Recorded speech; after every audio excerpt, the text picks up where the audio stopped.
ఎన్డీఏకి సంబంధించి బీహార్లో ఒప్పందం దాదాపుగా కుదిరిపోయింది అన్నటువంటి ప్రచారం జరుగుతుంది. ఇవాళ రేపో తేల్చాల్సి ఉంది.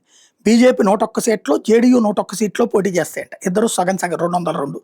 మిగతా 41లో చిరాగ్ పాస్వాన్ పార్టీకి 26, మాంజీ పార్టీకి 8, కుష్వాహా పార్టీకి 7.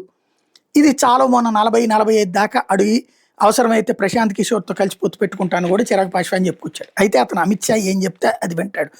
వాస్తవంగా 135 స్థానాల్లో పోటీ చేసి ఒక్క స్థానంలో గెలిచినటువంటి ఏది లోక్ జనశక్తి పార్టీ నేత చిరాగ్ పాస్వాన్ ఈ 35 నుంచి 40కి సంబంధించి గట్టిగా పట్టుబడితే 26కి ఒప్పించారు. చివరికి అతను ఎందుకు ఒప్పుకున్నాడంటే లాస్ట్ ఎలక్షన్స్లో టోటల్గా 135 స్థానాల్లో పోటీ చేసి ఒక్క స్థానంలో గెలవటం, దాని కారణంగా ఈ దఫా అడిగింది. అయితే అప్పుడు జేడీయూకి 25 స్థానాలు దక్కకుండా చేయడంలో మాత్రం వీళ్ళు కీలక పాత్ర పోషించారు. అమిత్ షా ఆ విధంగా జేడీయూని తొక్కగలిగారు. ఈసారి అట్లాంటి పరిస్థితి రాకుండా 26 స్థానాలు ఇవ్వడంతో పాటు అధికారంలోకి వస్తే మంత్రి పదవి, మరో రాజ్యసభ సీటు, 2 ఎమ్మెల్సీ స్థానాలు ఇచ్చేందుకు ఒప్పుకున్నారట.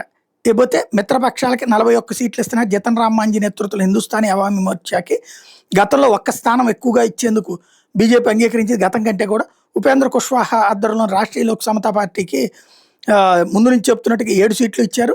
మొత్తం 243 స్థానాలు కానీ మిత్రపక్షాలు 41, మిగిలిన 202లో జేడీయూ బీజేపీలు చెరో 101 స్థానాల్లో పోటీ చేయడానికి రెడీ అవుతున్నారు. ఇంకోవైపున కాంగ్రెస్ పార్టీకి 54 సీట్లు ఇచ్చేందుకు తేజస్వి యాదవ్ ఒప్పుకున్నాడు. అయితే ఇంకొక 4 సీట్లు కావాలని కాంగ్రెస్ పార్టీ అడుగుతోంది. వాళ్ళది తేలాల్సి ఉంది.